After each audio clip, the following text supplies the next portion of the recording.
సమర్పణ కలిగిన జీవితం ఉండాలి. 2, నిలకడ కలిగిన విశ్వాస జీవితం ఉండాలి. 3, నిరీక్షణతో కూడిన ఆ జీవితంలో దేవుడు ఏం చేయబోతున్నాడో ఆ విషయాలు మనం చాలా స్పష్టంగా ఎరిగి ఉండాలి. ఈ 3 విషయాలు రూతు యొక్క జీవితంలో ఏం జరిగిందో నేను మీకు గుర్తు చేస్తున్నాను. ఈ అధ్యాయంలో ఉన్న చరిత్ర నేను మీకు గుర్తు చేస్తున్నాను. న్యాయాధిపతులు ఏలిన దినంలో కరువు వచ్చింది. ఆ కరువు వచ్చినటువంటి కరువు ఎక్కడ ఎక్కువగా ఉంది అంటే బెత్లెహేములో భయంకరమైన కరువు తాండవిస్తూ ఉంది. అలాంటి సమయంలో ఒక వ్యక్తి ఉన్నాడు, ఎలీమెలెకు. మోయాబు దేశం వెళ్ళడానికి సిద్ధపడ్డాడు. ఆ మనుషుని పేరు ఎలీమెలెకు, భార్య పేరు నయోమి, ఇద్దరు పిల్లల పేర్లు మహులోను, కిల్యోను. ఈ చరిత్ర మనకు తెలుసు, అయినా గుర్తు చేస్తా. 4 బ్రతకడానికి ఒక మాస్టర్ ప్లాన్ చేసింది. ఎవరామె? నయోమి. నయోమి అంటే ఏంటో చెప్తారా? మధురం.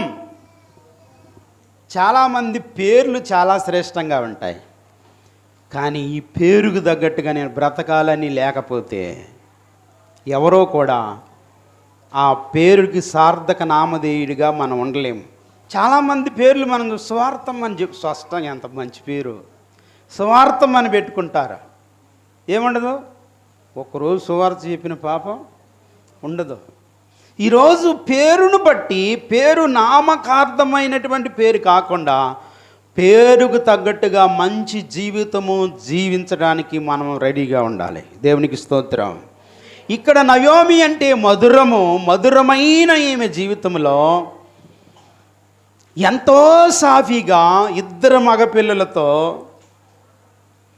తన భర్తను మంచిగా నడిపించుకుంటూ బాగానే ఉంది అని అనుకుంటున్న సమయంలో సడన్గా ఆమెకు ఒక ఆలోచన వచ్చింది.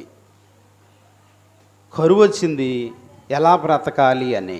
ఆడపిల్లలు గలవాళ్ళు అయితే ఆలోచన చేయాలి, ఈ పిల్లల్ని ఎక్కడికి పనికి పంపిస్తామో. మోయాబు వెళ్ళింది. మోయాబు ఎవరిని తీసుకుని వెళ్ళింది? తన భర్త అయిన ఎలీమెలెకును, మహులోను, కిల్యోను తీసుకొని మోయాబు వెళ్ళింది. తెలియని అన్య జనాంగం ఉన్నారు.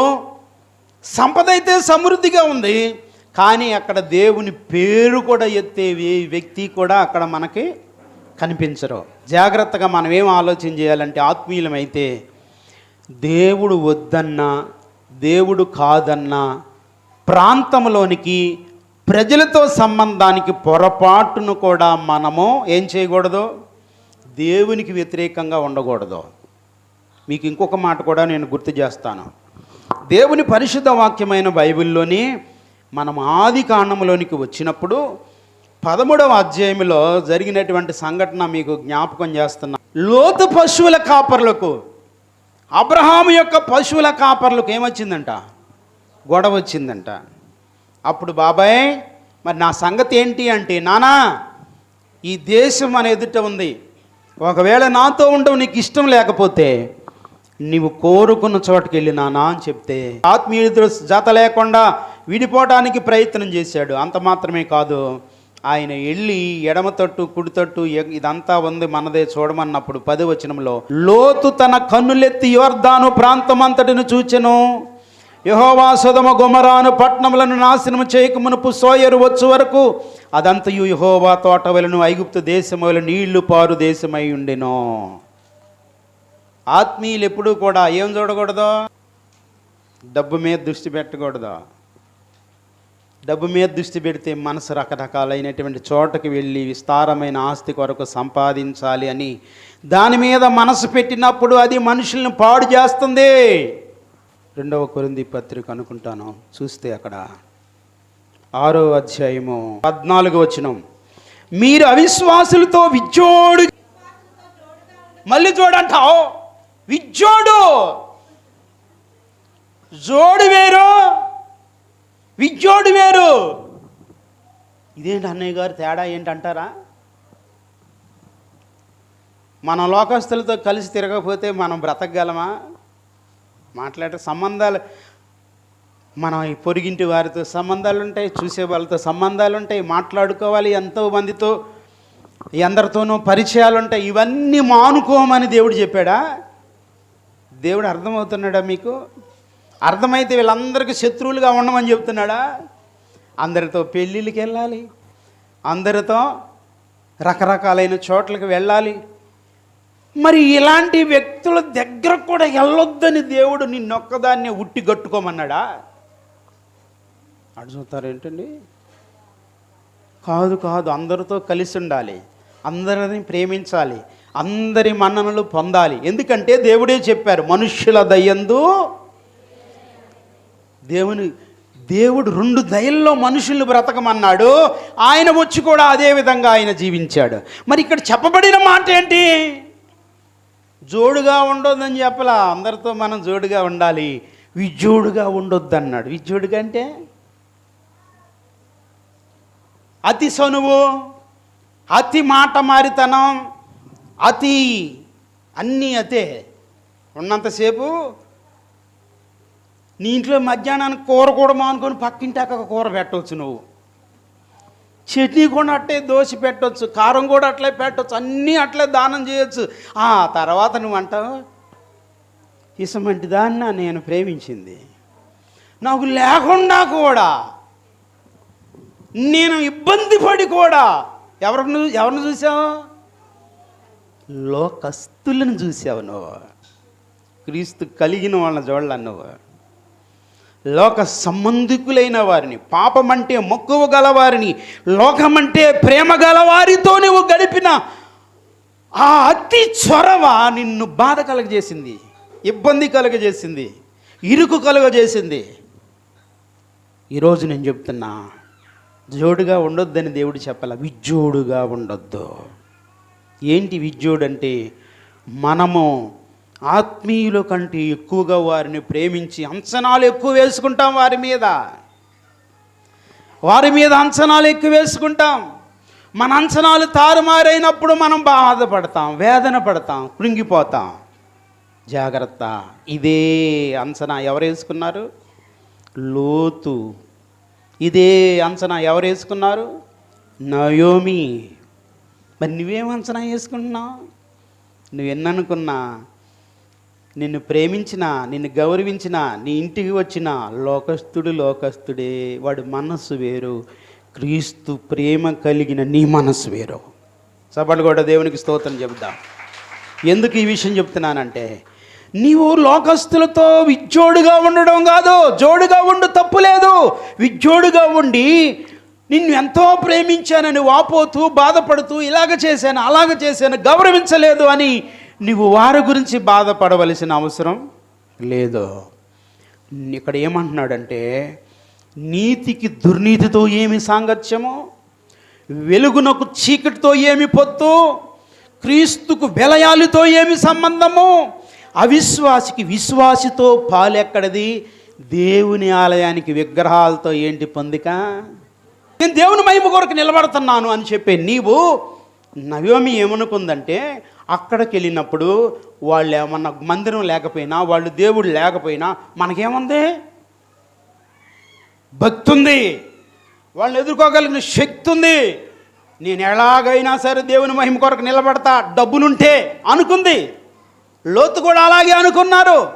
కానీ వాళ్ళతో సంబంధాలు ఏం చేశాయంటే వీరిని లొంగదీశాయి. వాళ్ళకి లోబడి, వాళ్ళనే మాటలకి, వాళ్ళు జీవించే జీవితానికి రాజీ పడిపోయి ఏమైపోయారంటే దేవునికి దూరం అయిపోయారు. ఈరోజు నేను చాలా జాగ్రత్తగా మీకు గుర్తు చేసే విషయం ఏంటంటే, నేను ఆత్మీయుణ్ణి అంటూ నీ ఆత్మీయ జీవితాన్ని చెడగొట్టే లోక స్నేహితుడా, నేను ఆత్మీయుణ్ణి అంటూ చెడగొట్టే నీ డబ్బా, చెడగొట్టే నీ ఆలోచన, చెడగొట్టేది ఏదైనా దానికి ఇప్పుడు నువ్వు పెద్ద సున్నా చుట్టాలి. నా దేవుడి కంటే ఇది పెద్ద నాకు అవసరం లేదు.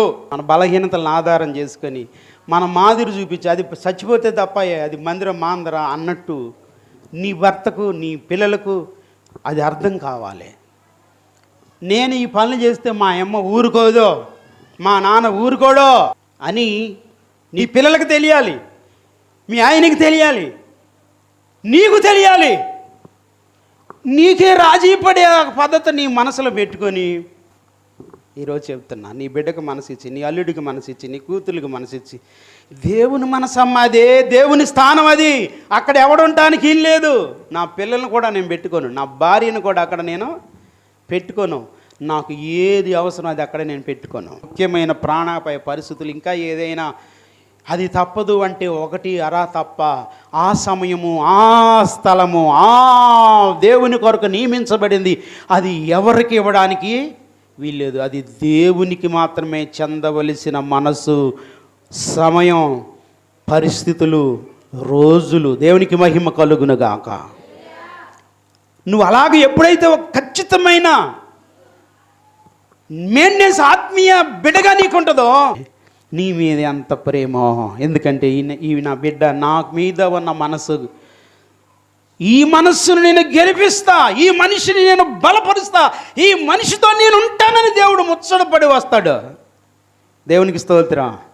ఈ మనసు ఆయన దగ్గర నువ్వు గెలవలేదనుకో, ఇటు అడుగెత్తే ఈ పిల్ల ఎటు వెళ్ళొద్దో తెలియదో, ఈ ఇంటికి నేను పోయేదేంటి, అవునా కాదా?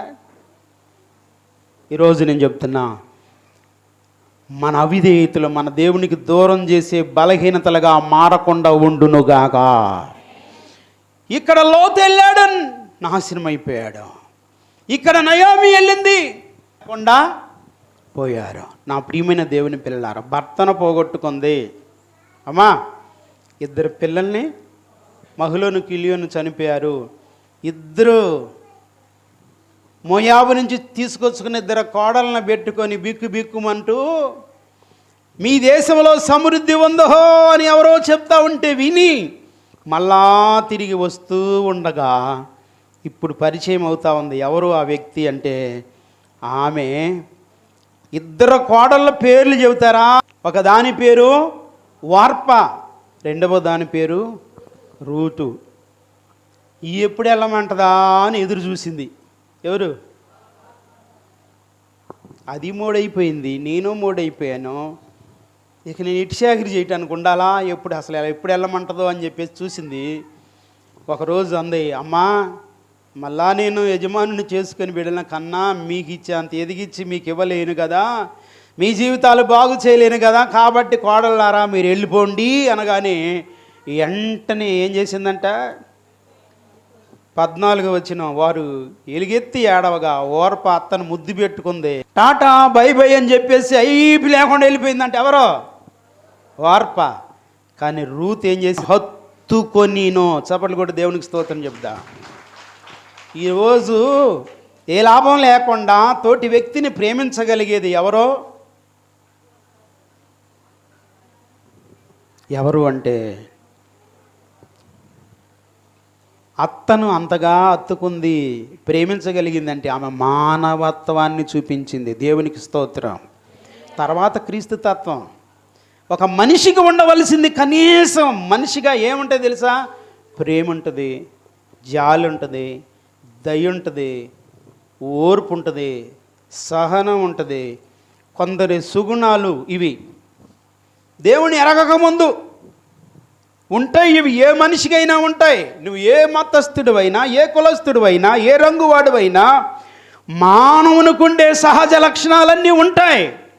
కానీ వాటిని మన స్వార్థం, మన అవిధేయత, మన అసూయ, మన ద్వేషం, మన వారవలేనితనం, మన కక్షలమారితనం, మనం చూసి నేర్చుకున్న చెడుతనం, ఈ మంచితనాన్ని అంతా సమాధి చేసి పేరుకు మనిషిని కానీ నేను కూడా ఒక దెయ్యాన్ని అన్నట్టు చూపిస్తాయి.